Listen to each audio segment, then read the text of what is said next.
What's going on, y'all? Machiavelli Mills TV. Y'all hit that like button, hit the subscribe button. So, Errol Spence Jr. Has been doing a lot of posting on his Instagram story, since he's been back active on social media. For those who don't know, he took a hiatus from social media after his demoralizing defeat against Terrence Bud Crawford, right? And so Errol got back on Instagram, and he's been posting family and his kids and all of that, and it seems like he's enjoying life and everything, right? So today I look and he posts on his Instagram story a video of him with an eye patch on. Now I'm thinking maybe this is an old video or something. Is Errol trying to put up some old stuff, reminiscing about where he's come from, etc., etc.? But then he says the date, it was 2024. I don't know if it was today's date, January 8th, or if it was January 4th. I'm not sure. But he basically lets the world know, he lets the world know this is recent. And then he posts after that, he said I had to get cataract surgery. It's been past due. Shit was covering my eye. Why you think I got hit with so many jabs and hooks? He said, bro still did his shit though. Basically, Terrence Crawford, I'm paraphrasing on that end. He basically said Terrence still did his shit though. You know what I mean? But when I first saw that as an Errol Spence fan, Errol Spence was my dog. Him and Deontay Wilder were my favorite fighters and still are my favorite fighters. Okay, still are my favorite fighters. Even though I didn't like Deontay Wilder's last performance at all, and Errol Spence, he got beat from pillar to post. Even though that's my dog, but it is what it is, right?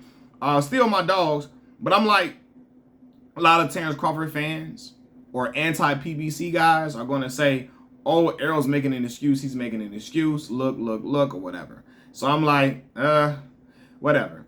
But the bigger question is, are we witnessing the decline of Errol Spence Jr.? Like, when I saw that, I promise y'all, I wasn't thinking optimistically. Like, some people might be like, well, oh, that's why Errol was getting hit so much. Because, the cataract, he really couldn't see the hooks and the jabs and all that because of the cataract. I'm looking at this like, oh my God. Errol's never going to be into rhythm heading into a fight because he's always getting sidetracked with injuries and inactivity, etc. For real. Like, he always, like, before fights, he had an eye injury before he fought. He was supposed to fight Manny Pacquiao. He had the car accident before fighting Danny Garcia. Then, now he had this after before the Terrence Crawford fight, a long period of inactivity because he didn't want to fight Keith Thurman. And he like, yo, I'm standing on my ground because he always said he would not fight Keith. Told PBC it's over with, I'm not fighting him. Now that makes Errol Spence a man of his word, and he's always been a man of his word. He delivered the Terrence Crawford fight regardless of whatever situation was going on. He made sure that fight happened. And he made that fight next. He didn't take a fight in between. However, in hindsight, taking a Keith Thurman fight would have been bolder. It would have been to his advantage to take a Keith Thurman fight. Why? Because Keith presents a different style that Errol has not faced yet. Slicker guy with punching power, great movement. But I think Errol would have still gotten the best of Keith due to Keith still being susceptible to body punches, which is Errol Spence's bread and butter. But I believe it would have posed a nice challenge for him, and it would have allowed him not to have ring rust. But then you go through a long period of inactivity, so you're not in rhythm. And so now when I see this cataract injury, I'm like, damn, he's supposed to be having a rematch with Terrence Crawford, and here is another setback that will knock off his inactivity. Before the fight with Terrence Crawford, you saw the workouts, right? They had a live workout or whatever, and I'm watching the whole workout. And people were making a thing of Derek James was catching Errol with shots. Like, he caught him with a few shots. And I'm thinking in my head, it ain't no big deal. Whatever. It ain't really no big deal. But no, Errol's rhythm probably was off due to the long inactivity. You know what I mean? And here's another thing where you're not going to be in rhythm. It's going to be hard to catch rhythm when you're having to be sidelined like this.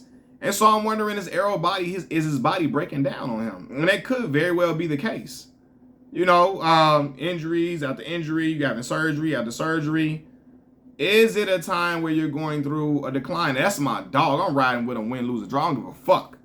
I ride with the dude because he blood and guts. You feel me? Balls to the wall. Whatever it is going to be. And I respect a man like that. Unlike when Jermell fought Canelo, man, he was fighting not to get knocked out. Errol Spence say, fuck it, man. It's going to be what it's going to be. This motherfucker hit me with shots. He kept stepping forward. He was getting hit with shots, but he was trying to land.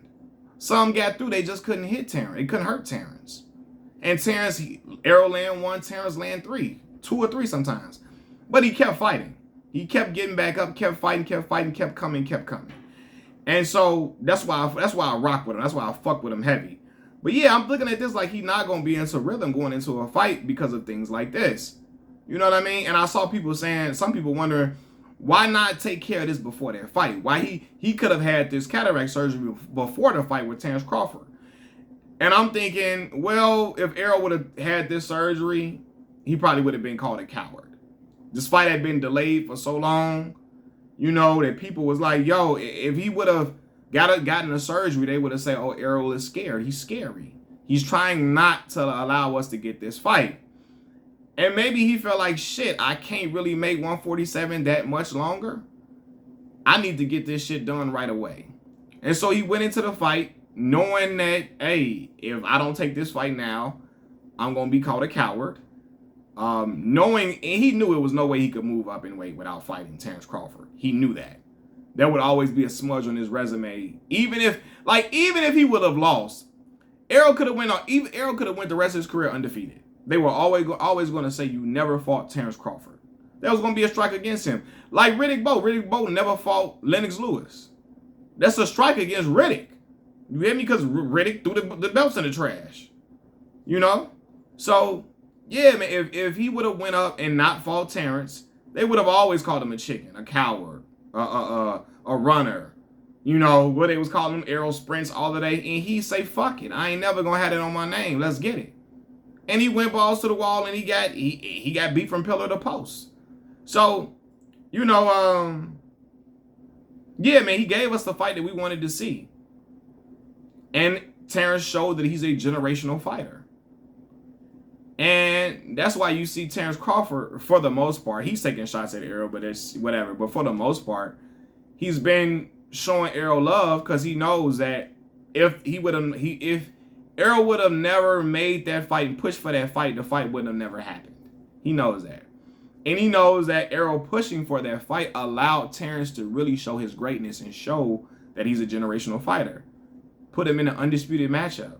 He becomes 2-time undisputed. He was already a Hall of Famer before that because he was undisputed at one weight class at 140, and then he was a champion at 135, 140, and 147. Hall of Fame material already. 2-time undisputed champion. That's historically great shit. Then he put on a performance where the fight was not close at all. And so, yeah, man, you gotta tip your hat to my boy. But I'm wondering, is it time for Errol to hang it up? And this is coming from a fan. A real, true Errol Spence fan. That's my dog. Love watching the boy fight because he fights with so much vigor, so much tenacity. He fights in a fan-friendly style. And yeah, he shows a lot of guts, a lot of heart. That's what people want to see from modern boxers. But I'm wondering, is it now time for him to get out and bow out gracefully? We shall see. I think depending on how this rematch goes, we will see if Errol will be done. But I'm looking like all these different things that keep occurring. He can never get into a good rhythm with having to sit out for a while. These injuries, you got to sit down for a minute. You can't really get into a good, like, training camp should not be the time where you just get in a rhythm. It happens before that. And I don't know when the fight is supposed to take place. Probably the summertime. I don't know. I thought it was going to be spring, but first I thought it was going to be December. I knew no way in hell after the beating that Errol took, it was not going to be no December. It's not wise. I said spring. It ain't going to be spring now to me. Now it look like it's going to be summertime. But I don't know. Hopefully he has enough time to get himself in good condition and get into a good rhythm going into the next fight, going into this fight, the rematch. But yeah, man, we shall see. We shall see. I told y'all, as big of a fan as I am of Errol, I think it'll be the same outcome. I think Errol has a chance to perform better, for sure. But I just saw the speed difference. Speed difference was clear cut.